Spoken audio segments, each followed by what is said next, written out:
하나님께서 우리에게 주신 말씀은 야고보서 1장 5절에서 8절까지 말씀입니다. 야고보서 1장 5절에서 8절까지의 말씀 찾으시면 제가 한 절, 여러분들 한 절 교독해서 읽도록 하겠습니다. 너희 중에 누구든지 지혜가 부족하거든 모든 사람에게 후히 주시고 꾸짖지 아니하시는 하나님께 구하라. 그리하면 주시리라. 오직 믿음으로 구하고 조금도 의심하지 말라. 의심하는 자는 마치 바람에 밀려 요동하는 바다 물결 같으니 이런 사람은 무엇이든지 주께 얻기를 생각하지 말라. 두 마음을 품어 모든 일에 정함이 없는 자로다. 아멘. 하나님의 은혜가 저와 여러분들 모든 가정 가운데 또 교회 위에 임하게 되기를 주님의 이름으로 축복합니다. 오늘은 방금 아까 알려드렸던 것처럼 종려 주일입니다. 팜 선데이라고도 이야기를 하죠. 예수님께서 예루살렘으로 입성하실 때 그곳에 사는 많은 백성들이 예수님의 입성하심을 기뻐하며 환호하며 종려나무 가지를 흔들고 환호했던 그 날을 기념하는 날이지요. 그때 그 날을 기념하여서 오늘날 교회에서도 계속해서 그 절기를 삼아 이렇게 함께 예배하고 있습니다. 이 종려주일을 맞이하면서 저희는 이런 질문을 할 수가 있습니다. 왜 예수님께서는 이 땅에 오신 걸까? 그리고 왜 예수님께서는 예루살렘으로 입성하셨고 왜 예수님은 많은 사람들과 그 길을 걸어가신 것일까? 라는 질문들을 하게 됩니다. 예수님이 그 공생의 마지막 날 6월절을 앞두고 그곳에서 앞으로 마주하게 되는 많은 사건들과 그리고 선택은 앞으로 하나님의 뜻을 이루는 아주 위대한 일이 되었습니다. 이러한 예수님의 행적들을 이렇게 우리가 한 절 한 절 성경을 통해서 바라보면서 끊임없이 우리는 질문해야 할 것이고 그 질문에 또 하나님의 마음과 하나님의 뜻이 무엇인지 오늘 말씀을 통해서 함께 나누었으면 좋겠습니다. 앞서서 최근에 제가 여러 가지 요즘 집에 있다 보니까 영상을 아무래도 많이 보게 되잖아요. 아마 여러분들도 각자의 자리에서 그냥 밥 먹고 소파에 앉아서 또 유튜브도 보시고 또 책도 읽으시고 아마 또 아이들이랑 교제하는 시간들도 가지실 텐데 그런 쯤에 저도 이렇게 자주 많은 좀 더 유익한 영상들이나 또 책이나 내용들이 있으면 어떤 것들이 있을까 이렇게 살피곤 합니다. 그러는 중에 최근 베스트셀러 사피엔스의 저자 유발 하라리 교수라는 사람에 대해서 알게 되었습니다. 세계적인 석학이고 이스라엘의 히브리 대학의 역사 교수로 일하고 계시는 분인데요. 그분의 강연을 들은 적이 있습니다. 그 강연의 제목이 뭐냐니까 인류에게 미래가 있는가라는 제목이었습니다. 궁금했습니다. 그래서 클릭을 했고 영상을 보니까 여러 가지 이야기들이 있는데 그 중에 하나 탁 저에게 클릭이 되는 한 문장이 있었습니다. 그 말이 어떤 것이었냐면 인간이 신을 발견했을 때 역사가 시작됐다면 인간이 신이 되려는 순간에 역사는 끝날 것이다 라는 말이었습니다. 아주 호기심을 자극하고 생각하게 하는 표현이었습니다. 이어서 그가 쓴 책도 보았습니다. 그 책에 최근에 나온 책이었는데요.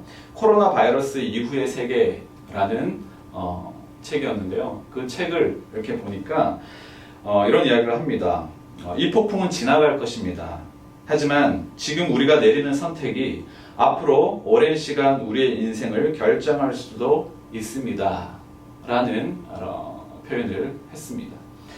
아주 의미심장한 말이었고 또 여러 가지 시적절한 상황 가운데 또 메시지였던 것 같습니다. 그의 강의에서 그리고 책에서 이렇게 쭉 살피면서 중요한 키워드를 발견했는데요. 그 키워드는 다름 아니라 선택이라는 키워드였습니다. 무엇이 되었든 지금 우리가 가지는 선택과 결정이 우리의 미래를 좌우하게 된다라는 것이죠. 지금의 상황을 바라보면서 많은 것들을 생각하게 되는데 한번 여러분들에게도 묻고 싶습니다. 지금까지 여러분의 인생에 큰 선택과 결정의 순간들이 있었을 텐데요. 여러분들은 그 그 시간 어떤 선택을 하셨고 또 어떤 결과를 여러분들이 마주하고 있습니까? 그런 내용들을 저도 한번 적용해 보았고 생각해 보았는데요. 우리 인생에 많은 선택을 하게 되는데 뭐 집을 구하는 것부터 시작해서 직장을 옮기는 거, 결혼하는 거, 자녀를 교육시키는 거 이런 것들에 대해서 우리는 많은 관심을 갖고 있었고 고민하면서 선택하고 결정하기를 반복했었던 것 같습니다. 무엇이 되었든 그 모든 결정 가운데 우리는 그 미래를 예측할 수 있고 또 그 과정 가운데 여러 가지 기쁨도 있었을 것이고 또 실망도 있었을 것이고 그런 과정을 우리가 겪어왔던 것을 부인할 수가 없습니다. 다만 제가 더 궁금하고 또 여러분들과 함께 나누고 싶은 것은 그런 결정과 선택 가운데서 하나님은 그 과정 속에 어떻게 역할을 하고 계셨는가라는 질문입니다.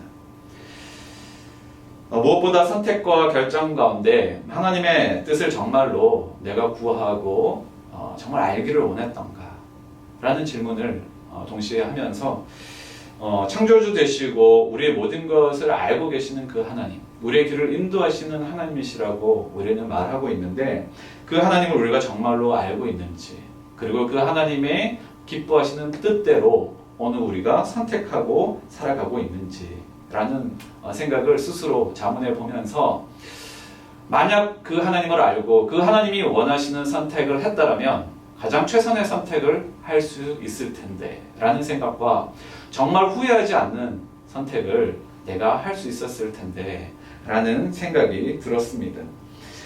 그래서 오늘도 이 질문을 가지고 우리가 정말 후회하지 않는 선택, 정말로 하나님의 뜻을 알아서 그분이 원하시고 기뻐하시는 일을 내가 할 수 있고 그렇게 살 수만 있다면 얼마나 좋을까라는 생각을 해봅니다. 오늘 말씀 속에서 성경은 우리 가운데 하나님의 마음을 우리 가운데 보여주고 계십니다. 아시다시피 성경이라는 것은 하나님의 비밀한 것을, 하나님의 깊은 생각을 우리 가운데 계시해 주신 책이지요. 하나님의 마음을 알 수 있는 책이 바로 성경책인 것입니다. 그래서 오늘 우리는 어떻게 하면 성경 말씀 앞에서 하나님의 뜻을 알고 그리고 지혜를 구할 수 있을까라는 이 질문을 가지고 오늘 우리에게 준 본문을 통하여서 하나님의 마음을 구할 수 있게 되기를 바랍니다. 어떻게 하면 하나님의 뜻을 알고 지혜를 얻을 수 있는가? 저는 오늘 두 가지를 이야기를 나누고 싶습니다. 오늘 성경에 그 첫 번째는 우리 야고보서 1장 5절에서 6절의 말씀을 우리 다시 한번 보시면 이렇게 이야기를 합니다. 너희 중에 누구든지 지혜가 부족하거든 모든 사람에게 후히 주시고 꾸짖지 아니하시는 하나님께 구하라. 그리하면 주시리라 라고 이야기를 합니다. 하나님께 구하라. 그리하면 주시리라. 여기에 하나님의 마음을 알고 또 지혜를 구하는 비결이 있는 것이죠. 첫 번째는 뭐냐? 하나님의 마음을 구하는 것입니다. 질문하라라는 거예요. 하나님은 우리가 하나님이 무엇을 원하는지 묻기를 원하시고 그리고 그 마음을 깨달아 알기를 원하신다는 것을 우리가 놓치지 않았으면 좋겠습니다. 무엇이든지 먼저 하나님께 물을 때 하나님은 기뻐하시는 줄로 압니다.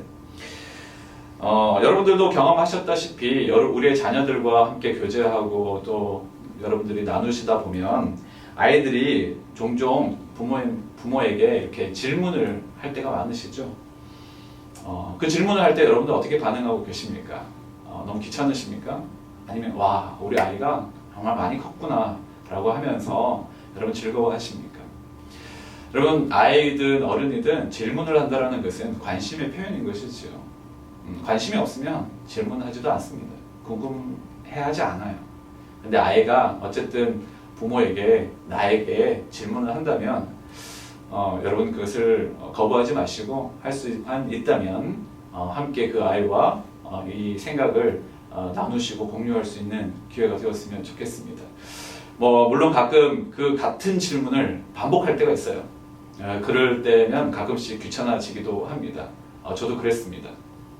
하지만 그 아이가 질문을 할 때는 관심이 있는 것이고 또 그 아이와 함께 소통할 수 있고 교제할 수 있는 기회인 걸로 우리는 인식해서 그것을 우리가 거부하지 마시고 함께 그 아이와 교제하는 좋은 시간이 되었으면 좋겠습니다.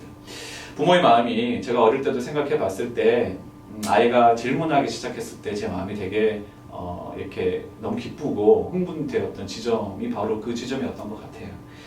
왜라는 질문을 가지고 다가왔을 때 뭔가 아빠로서 내가 뭔가를 해결해 줄 수 있고 같이 고민해 줄 수 있다는 것이 그 아이에게 아주 좋은 메시지를 전하고 있구나라는 것을 느낄 수 있었기 때문입니다. 그래서 우리는 이 질문을 동일하게 하나님 앞에서도 던질 필요가 있습니다. 하나님의 마음을 얻고 하나님의 관심을 얻기 위해서 우리가 질문하는 것은 당연히 지극히 정상적인 것이고 그리고 아주 은혜의 길로 우리가 누릴 수 있는 좋은 길이 됨을 부인할 수가 없습니다. 그렇기 때문에 지혜를 구하기 위해서는 이 질문을 할 수 있어야 하는데 이때 우리에게는 조금 두 가지 필요한 부분이 있어요. 그 첫 번째는 뭐냐면 질문할 때 올바른 대상에게 물어봐야 된다라는 겁니다. 만약 코로나 바이러스가 언제 끝납니까, 목사님? 이라고 저한테 물으신다면 제가 할 수 있는 최선의 답은 글쎄요 라는 대답밖에 제가 여러분에게 드릴 것이 없을 것 같습니다. 왜냐하면 정말로 저는 아무것도 모르기 때문이지. 저는 적절한 그 대답을 하는 대상이 아닌 것입니다. 여러분, 그렇기 때문에 우리는 하나님께 구할 필요가 있습니다. 모든 것을 알고 계시고 모든 것을 다스릴 수 있는 그 하나님 앞에 묻는 것이 마땅하고 당연한 것이겠죠. 여러분, 지혜는 하나님의 도우심을 구하는 기도에서 나온다는 것을 잊지 마시고 하나님께 묻기를 주저하지 않기를 바랍니다. 또 두 번째는 뭐냐면 질문할 때 또 한 가지 우리의 태도는 올바른 태도로 가져야 된다는 거예요. 올바른 태도. 질문할 때 올바른 태도가 대단히 중요합니다. 성경에서 말씀에서 뭐라고 이야기하냐면 너희가 오직 믿음으로 구하고 조금도 의심하지 말라라고 이야기합니다. 그 의심은 마치 바람에 밀려 요동하는 바다 물결 같다라고 이야기를 하지요. 그렇습니다. 우리는 믿음으로 구해야 된다는 거예요. 하나님께 기도할 때 믿음이 아닌 의심으로 하는 기도는 우리가 가장 경계해야 할 것이다 라는 것입니다. 조금도 의심하지 말라고 하셨어요. 의심은 바람에 밀려나는 요동하는 바다 물결 같다. 다시 말해서 그런 기도는 불안정하고 불안함을 표현한다라는 것이죠. 하나님께 구하는데 우리가 불안해하고 불안정하다. 하나님께서 과연 그것을 이루어 주실 수 있는 분일까? 하나님이 정말 아실까? 라는 의심은 우리가 버려야 할 것이다 라는 겁니다. 하나님은 후히 주시고 꾸짖지 아니하시는 분이시다 라고 성경은 말씀하시죠. 하나님은 누구든지 자신에게 나오는 자에게 주저하지 않기를 원하시는 것입니다. 여러분, 하나님 앞에 구하실 때 우리는 주저하지 말고 믿음으로 구할 수 있게 되기를 바랍니다. 그것이 하나님의 지혜를 얻는 올바른 태도다라는 거예요. 선생님이 학생에게 주목할 때 그것은 바로 그 아이가 그 학생이 선생님에게 손을 들고 표현할 때 그때 선생님은 학생에게 관심을 가질 수밖에 없습니다. 배우기를 원하는 학생에게 그 아이를 돕고자 하는 것은 선생으로서 마땅한 바가 아니겠습니까? 오늘 우리가 하나님께 하나님의 마음을 알기를 원합니다.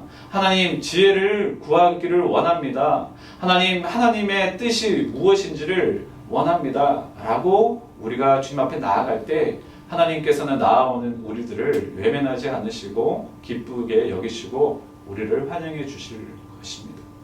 오늘 우리의 마음 가운데 그 하나님의 마음, 하나님의 지혜를 필요로 한다면 하나님 앞에 믿음으로 구하십시오. 믿음의 기도는 하나님의 마음을 움직이는 능력이 있다라는 것을 성경은 끊임없이 반복해서 말씀해주고 있습니다. 지금은 어느 때보다도 그 믿음의 기도가 필요한 때인 줄로 믿습니다. 왜냐하면 내가 할 수 있는 일이 하나도 없기 때문이지요. 그러므로 기도한다고 될까라고 하면서 아무것도 하지 않는 그런 믿음 없는 태도를 취하기보다 기도하면 보인다, 기도하면 된다, 기도하면 하나님께서 응답하실 것이다 라는 그 믿음을 가지고 하나님의 뜻을 묻고 구하는 저와 여러분들 되기를 바랍니다. 그럴 때 하나님이 그 믿음대로 행하실 것입니다. 하나님께 내 인생의 걸음마다 인도해 주실 것을 여러분 요청하신 적이 있으신가요? 그 기도가 있다면 지금 고통의 터널을 걷고 있는다 할지라도 하나님은 여전히 당신과 함께 하실 것이다. 나와 함께 하실 것이다. 우리와 함께 하실 것이다. 이 믿음이 오늘 우리의 고백 가운데 있게 되기를 바랍니다. 기도할 때 하나님이 반드시 응답해 주심을 기대하면서 구하는 여러분들이 되시기 바랍니다. 두 번째, 우리는 하나님 앞에 어떻게 마음을 알고 지혜를 구할 수 있는가? 그것은 바로 하나님을 인정하는 것에 있다라는 사실입니다. 만약 여러분이 한 번도 하나님의 인도하심을 경험해 본 적이 없으시다면 그것은 아마도 하나님의 인도하심을 요청하거나 그 하나님을 인정한 적이 없기 때문일 것입니다. 예를 들면 우리의 재정의 문제나 직장의 문제, 결혼의 문제, 또 자녀의 문제, 이런 것들에 있어서 하나님의 인도하심을 여러분은 받고 있다라고 여러분 느끼십니까? 인도하심을 받고 있는지 아닌지는 알 수가 있어요. 어떻게 아는가? 내가 이 문제를 내어놓고 하나님 앞에 기도를 했는지 하지 않았는지를 보면 알 수가 있습니다. 시편 말씀 25편 9절 말씀에 보면 성경은 이렇게 이야기를 합니다. 여호와는 선하시고 정직하시니 그러므로 그의 도로 죄인들을 교훈하시리로다. 또 이어서 25편 12절 말씀에 보면 여호와를 경외하는 자 누구냐? 그가 택할 길을 그에게 가르치시리로다 라고 말씀을 하십니다. 하나님께서 우리의 길을 인도하신다라는 거예요. 하나님께서 우리가 가는 그 걸음의 방향과 뜻을 아신다라는 사실을 말씀해 주고 있는 거예요. 그 사실을 아시는 하나님께서 우리의 길을 인도하시고 가르쳐 주신다는 사실을 말씀하십니다. 우리는 언제 지금 여러 가지 어려움의 시간들을 생각할 때 언제 끝날지 우리는 알 수도 없고 예측할 수도 없습니다. 그리고 한 사람도 그 누구도 확신할 수 있는 사람도 없습니다. 며칠 전에 제가 한 형제와 대화를 했는데 그 형제님이 이런 이야기를 합니다. 제가 배웠던 교과서에서 배웠던 모든 원칙이 다 깨져버린 상황입니다. 그래서 저는 멘붕입니다. 예측할 수가 없습니다. 그리고 지금 너무 마음이 불안합니다. 왜냐하면 앞으로 이 일들이 어떻게 진행될지 전혀 예측이 되지 않습니다. 그래서 더욱 마음이 불안해지고 염려가 됩니다. 라는 이야기를 하시더라고요. 이야기를 들으면서 또 생각하게 되었습니다. 우리 스스로를 돌아보게 되었습니다. 정말 내가 알고 있다고 생각하지만 정작 내가 할 수 있는 일이 뭐가 있을까라는 거예요. 내가 할 수 있는 일이 아무것도 없다는 것을 생각하기란 그렇게 어렵지가 않았습니다. 시간이 갈수록 더 확고해지는 것은 하나님만이 하실 수 있다라는 사실입니다. 하나님의 선하심을 의심하는 사람은 하나님의 능력을 결코 경험할 수가 없을 것입니다. 그 사람은 바로 성경에서 말하는 두 마음을 품은 자들이며 모든 일에 정함이 없는 사람이다 라고 말씀하고 있습니다. 그런 사람은 무엇이든지 하나님께 얻기를 생각하지 말라 라고도 말씀해 주고 있습니다. 여러분 정말로 우리가 할 수 있는 것이 얼마나 있습니까? 많지 않죠. 아니 없습니다. 정말 한 치 앞도 내다볼 수 없고 예측할 수 없는 것이 우리의 인생인 것이죠. 그래서 우리는 더욱 하나님을 갈망하게 되고 더욱 주목하게 되는 것 같습니다. 최근에 좋은 소식 같기도 하고 또 뭐 다르게 생각하실 수도 있겠지만 제가 저희 집사님 한 분이랑 만났죠. 그 집사님 바로 전호석 집사님입니다. 여러분들 기도하셨고 병상에서 있으신 동안 골수 이식 수술이 잘 마무리되어서 이제 지난주에 있던 곳에서 퇴원하셔서 이제 집으로 돌아가시게 되었다라는 것을 연락을 받았습니다. 그래서 너무 감사의 마음을 드렸는데 그때 처음을 제가 다시 한번 이렇게 돌이켜 봤습니다. 그 골수 이식을 할 수 있는 자기랑 똑같은 DNA를 가지고 그리고 그 이식할 수 있는 적합한 사람이 과연 있는가, 얼마나 있는가 이걸 찾아봤을 때 대단히 회의적이었고 그리고 좀 불안해했던 우리 집사님의 눈빛도 저는 기억합니다.